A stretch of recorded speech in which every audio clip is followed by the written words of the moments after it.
Our dependence on connected technology is growing faster than our ability to secure it, especially in areas affecting public safety and human life. I'm Bryson Bort, and this is Hack the Plant. Electricity, finance, transportation, our water supply. We take these critical infrastructure systems for granted, but they're all becoming increasingly dependent on the internet to function. Every day, I ask and look for answers to the questions. Does our connectivity leave us more vulnerable to attacks by our enemies? I'm a senior fellow at the R Street Institute and the co-founder of the nonprofit ICS Village, educating people on critical infrastructure security with hands-on examples, not just nerd stuff. I founded Grim in 2013, a consultancy that works the front lines of these problems every day for clients all over the world. It's playing out in Israel right now, where hackers have been going after Israeli water systems. Again, not to steal information from them, but to change the setting on the chemicals in Israeli water. Each month, I'm going to walk you through my world of hackers, insiders, and government, working on the front lines of cybersecurity and public safety to protect the systems you rely upon every day. If you think that the small town water authorities and the mom and pop sized companies have better cybersecurity in the US than the Israelis do, I have really, really bad news for you. An attack on our critical infrastructure, the degradation to the point that they can no longer support us, means that we go back to the Stone Age literally overnight. If we think the government's going to solve it for us, we're wrong. We have to help them. This is not a podcast for the faint of heart. If you want to meet those protecting the world and what problems keep them up at night, then this is the podcast for you.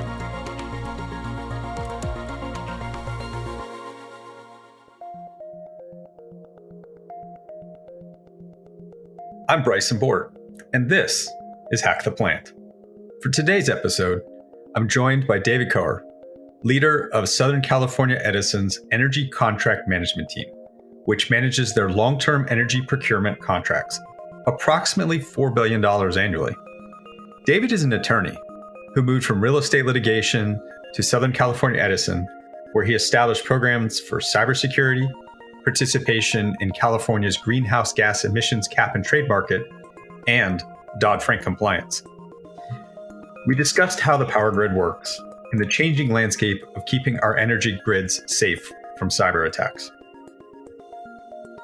It's really quite incredible when you consider all of the millions of similar transactions that are occurring simultaneously. The thing is that when you see these things in the movies, and I know you know this and most of your listeners are probably aware of this, it's not something where you just push one button and the whole thing turns off.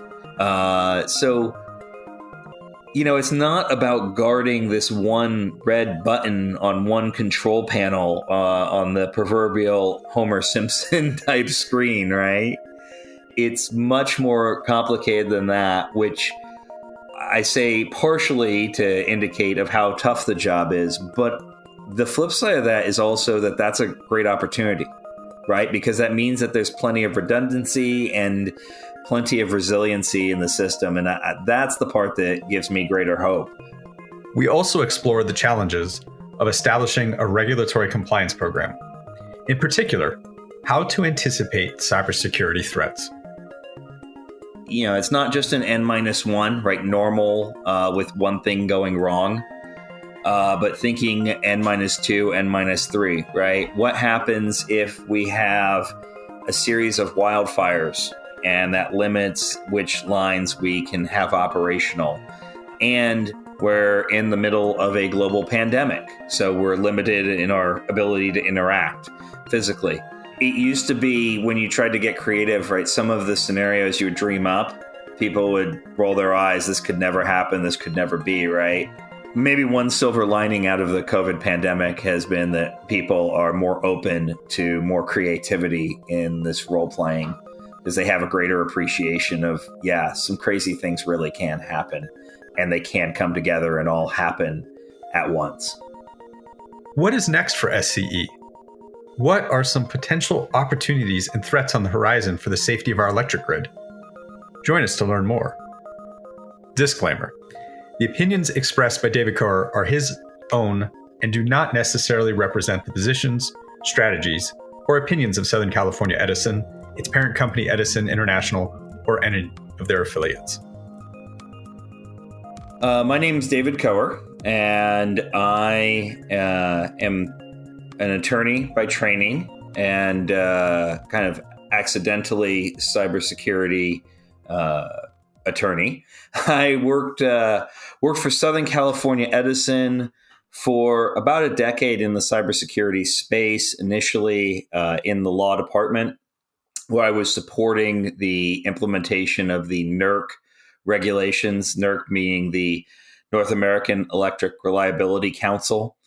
NERC is an industry trade group that has a unique relationship with FERC, the Federal Energy Regulatory Commission, whereby NERC, that industry trade group, gets to establish the regulations for cybersecurity, for the energy, in particular the electric energy industry in North America. It's a unique relationship because they have a similar partnership with the Mexican and Canadian counterparts of the federal government's FERC.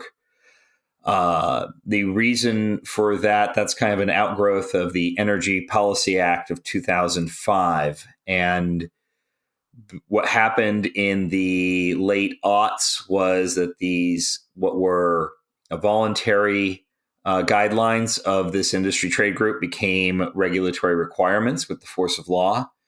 Utilities and others in the electric industry had to start implementing them.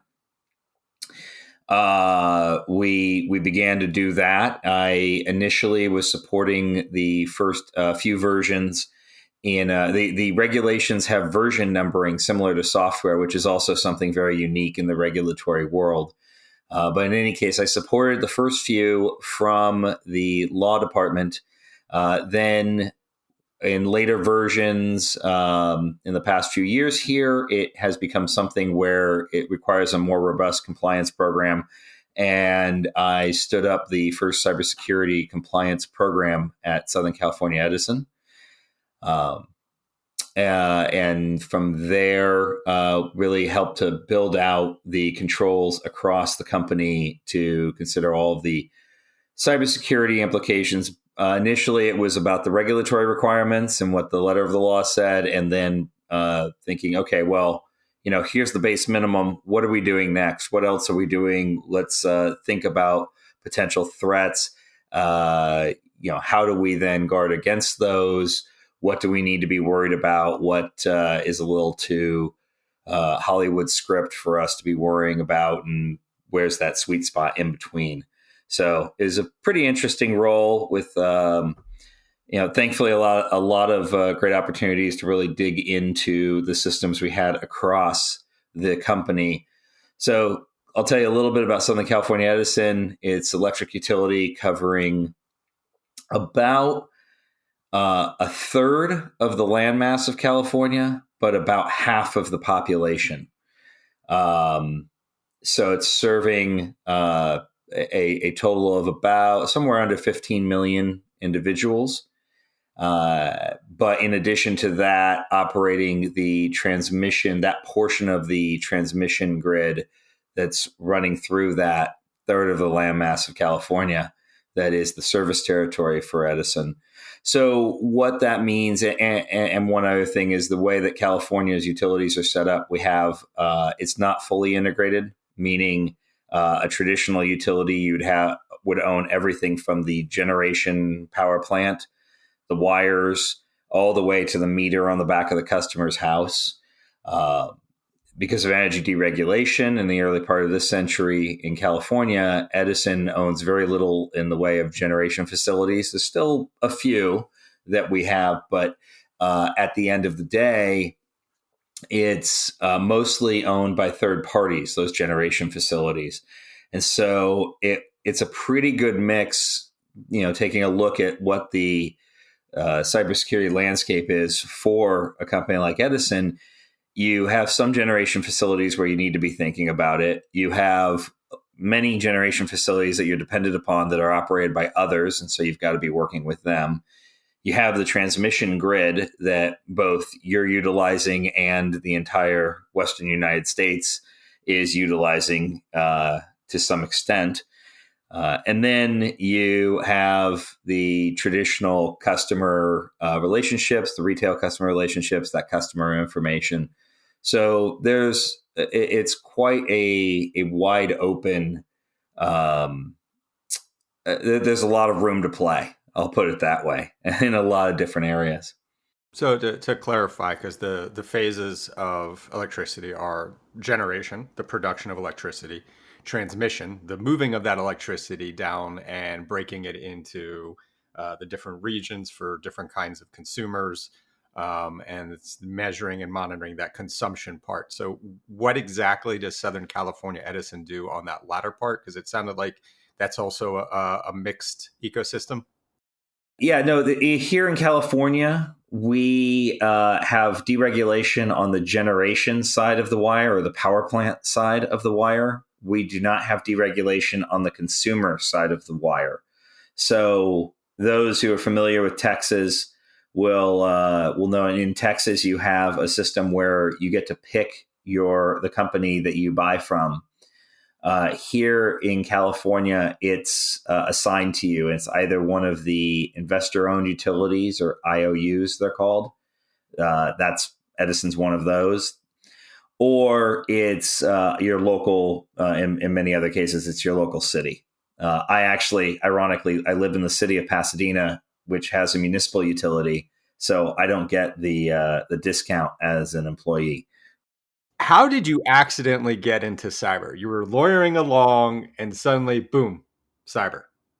My career as a lawyer, prior to joining Edison, I was actually handling real estate litigation here in Los Angeles at the time, in the LA area. And I had an opportunity to join Edison because Edison was having a lot of issues. This was back in the 2006, 2007 period. A lot of things were being built right before the Great Recession. And Edison it's one of the larger landowners in the state of California because of all the transmission line property. But there's a lot of legal issues in and around that. And so I ended up joining Edison and handling litigation with various landowners or those who owned land adjacent to the wires, basically working with folks up and down the state as to what you can build under the wires, what you can't build under the wires, what you can build next to the wires, what you can't build next to the wires, why that is. For example, just like a quick example, right? You can't have certain kinds of storage underneath wires because if if something catches fire and the smoke burns too thickly, think like a tire fire, right? That thick smoke can actually carry electricity to ground from the large transmission line. If you think of the large towers, mostly outside of urban areas. So there's a lot of safety issues in and around those wires and what can be built on that land or next to that land. So I was dealing with that initially. That work dried up when people stopped building things because of the Great Recession. And at that time, there was a big push in California. There still is, but to build a lot of interconnections for new energy facilities, solar and wind farms. This is in the late aughts, early teens. And those relationships with if you want to build a solar farm out in the desert, oftentimes there won't be a wire going to the place where you want to build the solar farm, which is, you want to build it where it's very sunny. Generally speaking, when the electric grid was being built, early part of the 1900s across California. The wires were put in places where they'd be protected from wind and protected from the sun and the exposure. Well, turns out all of a sudden we wanted to start putting our power plants, if you will, in the places where it's windy and sunny. So that meant building new wires, and all of the wires, those relationships were governed by FERC, the Federal Energy Regulatory Commission. And so given that I'd been working on transmission line issues, I moved over from the real estate side of things to FERC regulatory work.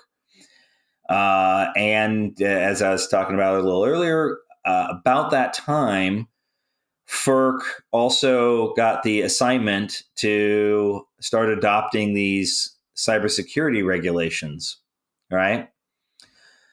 So it was really being in that group within the law department where I was handling these transmission line issues. And then this other smaller thing came in and they said, all right, well, we got this new set of regulations. And I had an interest in technology myself. So I took it on, and it really grew from there into what we see today. And I'm sure there's a lot of growth opportunity even beyond. That came about from when we established a separate group to be handling cybersecurity and handling the compliance side. It was an acknowledgement that there was a large volume of work in terms of traditional compliance work, right? Documentation and just making sure you had all those pieces of evidence and had them in an organized fashion. But also at that time, that came about from a reorg. And I think it was great because in that reorg, I had an opportunity to really have conversations with the executives about what it was that we were doing. And those conversations then naturally transitioned from, okay, well, that's great. That covers X, but what about Y? What about Z? What about all the other various things? And those were some pretty fun conversations because it really got the executives engaged and thinking about the value proposition from both the threats and the opportunities. And so we established a group and was able to staff it up in a way where we had that compliance piece to it, but also could then start to explore what are the other things that could be happening here. In other words, a recognition that regulation is going to be your base minimum of what you should be doing, right? Regulation is what you have to be doing. And depending on the utility that you're operating, it may be appropriate to be at or slightly above the regulatory requirements. But if you're a large utility, an entity like Southern California Edison, one of the largest utilities in the country, you should be thinking about what else can you be doing? What else do you need to be doing? How should we be leading the industry in this space, similar to how we're leading the industry elsewhere in other segments of the electric utility industry? And that was really a great opportunity because what that meant was now I could, go and have some fun, right? Now I could go with the team and let's start exploring what's out there. Let's delve into this world and see what are the threats that are on the horizon. A threat model is a structured representation of all the potential risks and impacts to security. Think about how we apply or would apply those threats if we were, kind of putting on the black hat, if you will, and thinking about how could that be utilized here on this wide variety of systems that we have. A black hat is a hacker who gains unauthorized access for personal profit or out of malice.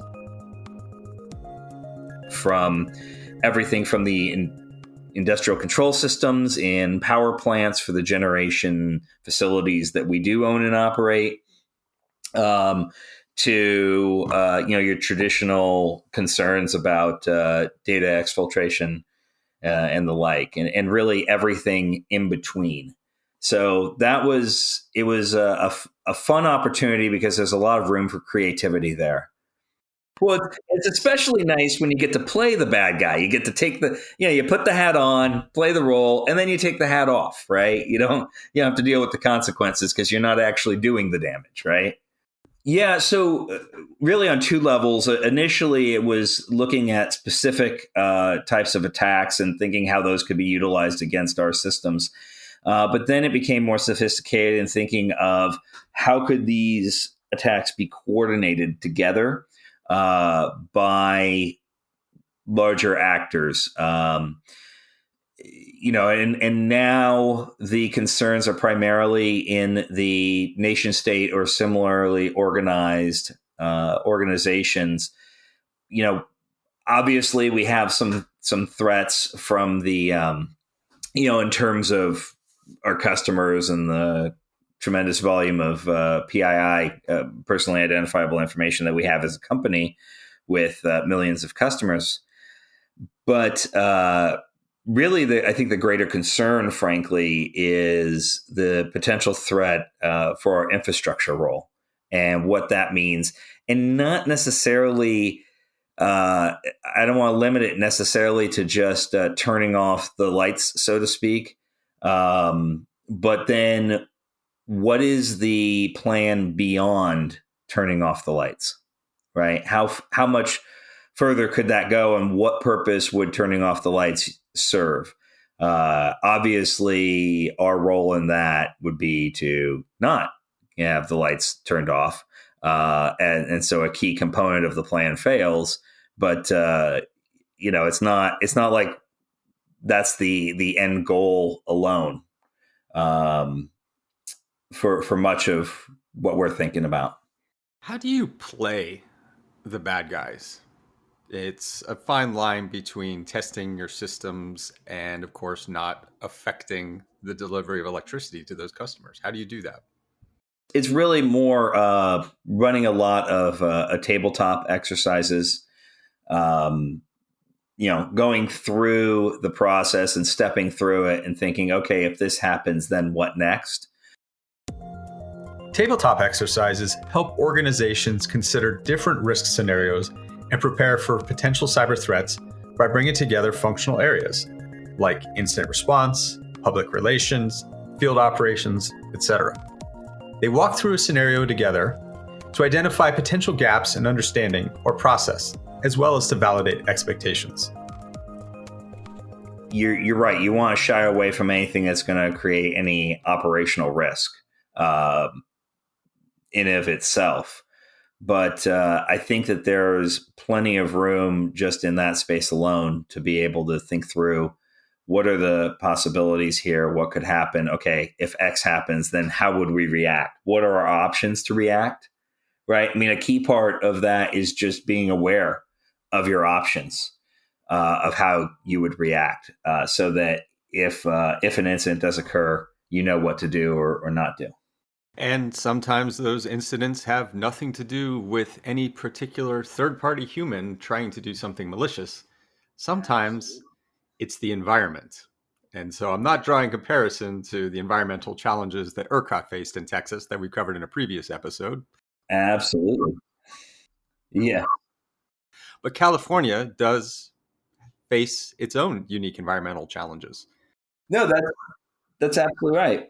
That's part of the exercise planning, of thinking through what would happen in your your it's not just an N-1, right? Normal, with one thing going wrong, but thinking N-2, N-3, right? What happens if we have a series of wildfires, right? And that limits which lines we can have operational. And we're in the middle of a global pandemic, so we're limited in our ability to interact physically. It used to be when you tried to get creative, right? Some of the scenarios you would dream up, people would roll their eyes. This could never happen. This could never be, right?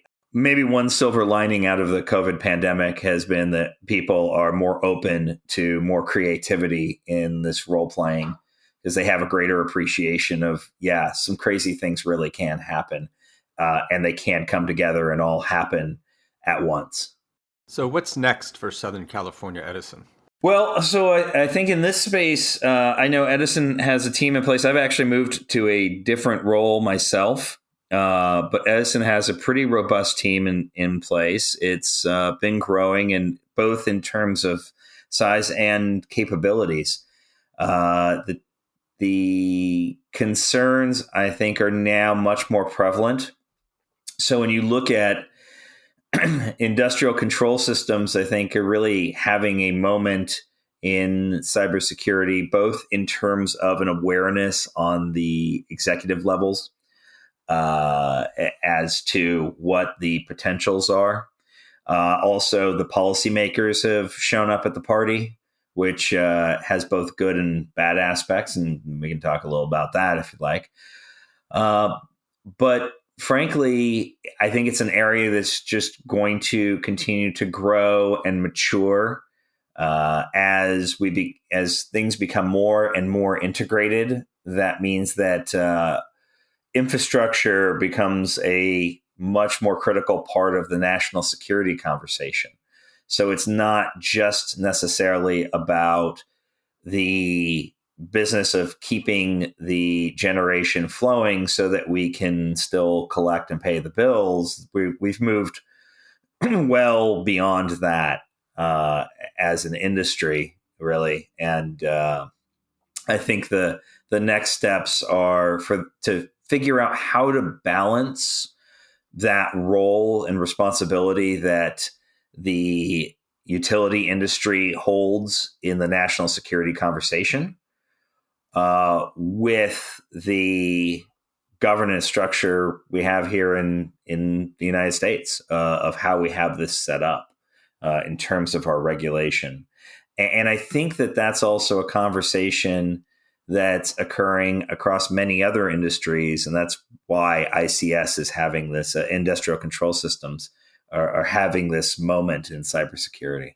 So if you look at the history of these regulations in the electric industry and how we've gotten to the place where we're at currently, or similarly, cybersecurity regulation in the finance industry, and then turn and look at what is going on with industrial control systems across manufacturing and other important segments of the economy, I think that you're going to see those other industries are going to be following behind where finance and the utilities are at.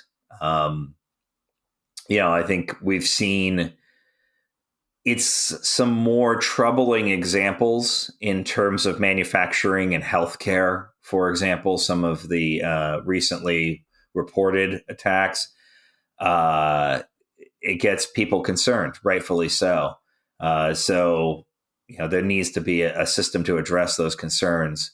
And that's where regulation can step in. I'm not saying it's a panacea. It's actually going to solve your problem and provide you with security.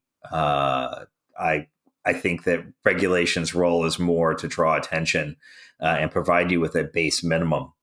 And then from there, it's the responsibility of those industries, of those actors to step up and design the systems and implement true security. If you could wave a magic, air-gapped, of course, wand, what is one thing you would change?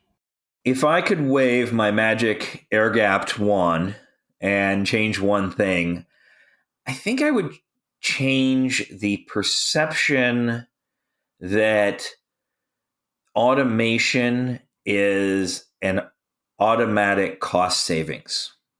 And I know that's somewhat amorphous. It's very,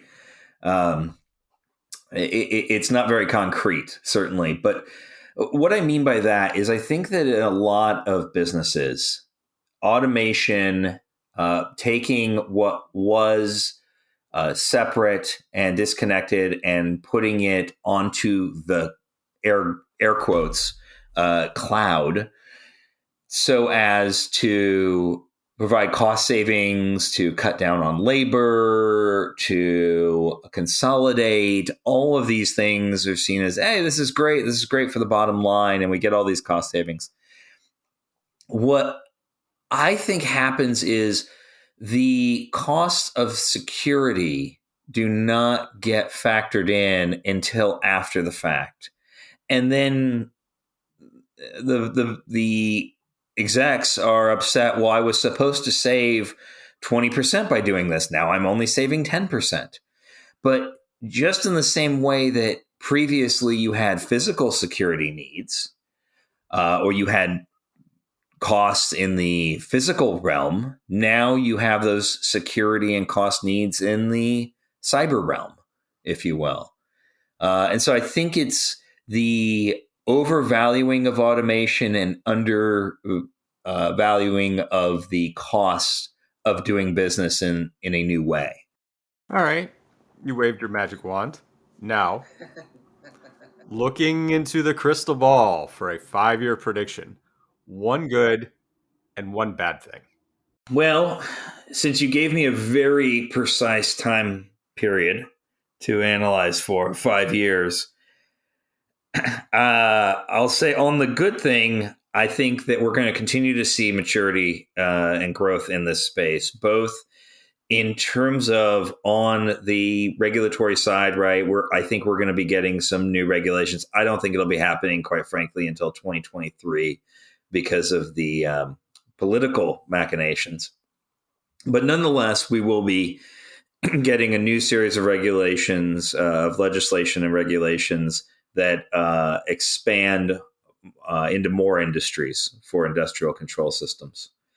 And I think that's a positive. That is going to further drive the development that has been occurring in terms of vendors out there who are servicing these needs, both in terms of products and service offerings.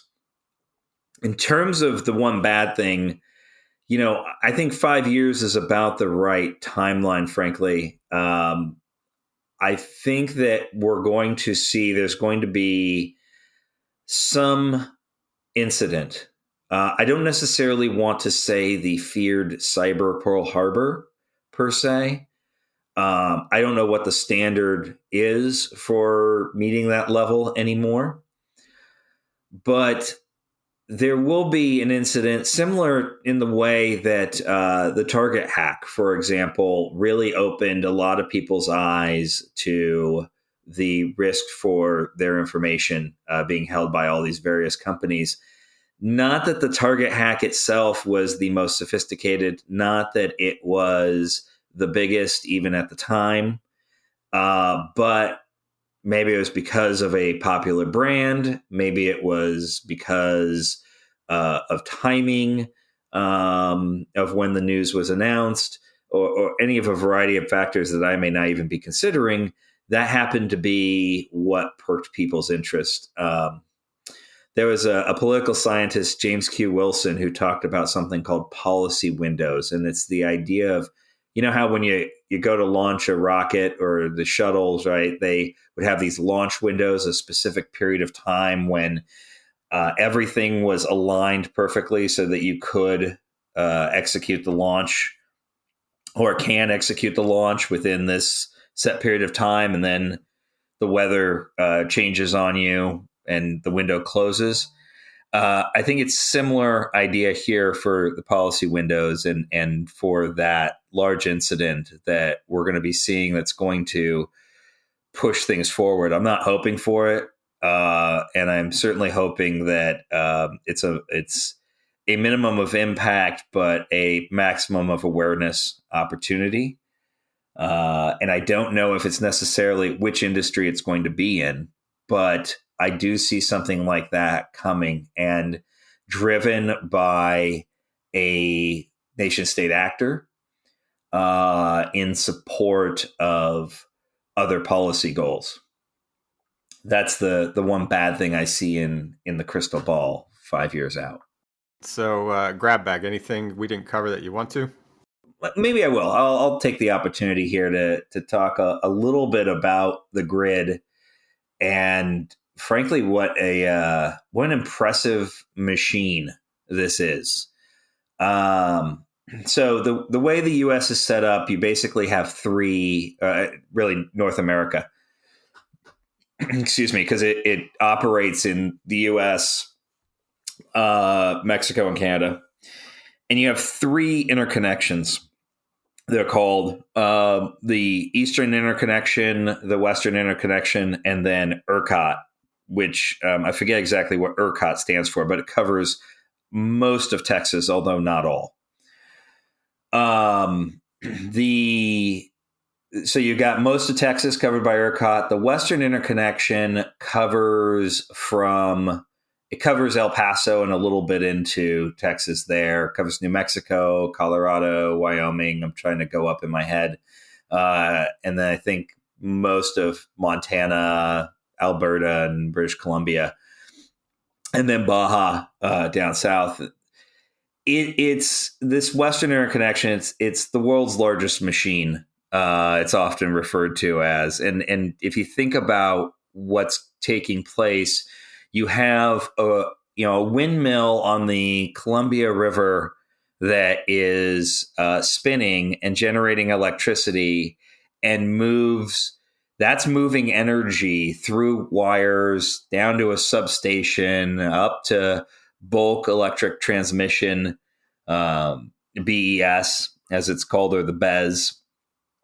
But the bulk electric system on through over thousands and thousands of miles, right? Then coming to a substation here in beautiful Southern California, stepping down at that substation to a wire that's running through my backyard and down to a panel on the back of my house. And then from there, of course, on into the plug in the wall, and then up through my switch box, my USB router, into this microphone. It's really quite incredible when you consider all of the millions of similar transactions that are occurring simultaneously. And the thing is that when you see these things in the movies, and I know you know this, and most of your listeners are probably aware of this, it's not something where you just push one button, right, and the whole thing turns off. That's good and bad, right? I mean, sometimes you wish you could just push one button and make the thing work. But there's lots of interconnected and intermoving parts. And frankly, sometimes, as you mentioned earlier, sometimes those pieces will fail on you on their own, regardless of what you're trying to do. So, it's not about guarding this one red button on one control panel on the proverbial, Homer Simpson type screen, right? It's much more complicated than that, which, I say partially to indicate of how tough the job is, but the flip side of that is also that that's a great opportunity, right? Because that means that there's plenty of redundancy and plenty of resiliency in the system. And that's the part that gives me greater hope. If you just had to protect that one proverbial button, it'd be a lot more difficult of a job that you'd be talking about. And so if you carry that example out, once you understand how complicated all of this is, it's both positive in the sense of there's a lot of opportunities for folks to step in and protect things. But, the flip side of that is the old joke of, the internet really is held together by chewing gum and twine. So, all right. And I think that is a wrap. Thank you for listening to Hack the Plant, a podcast of the R Street Institute and ICS Village nonprofit. Subscribe to the podcast and share it with your friends. Even better, rate and review us on Apple Podcasts so we can reach even more listeners. Tell us what you thought about it and who we should interview next by finding us on Twitter at RSI or at ICS_Village. Finally, if you want to know more about R Street or ICS Village, visit rstreet.org or icsvillage.com. I'm your host, Bryson Bort, Thank you to executive producer Tyler Lowe of Fader Creative producer William Gray, and editor Dominic Sterrett of Sterrett Productions.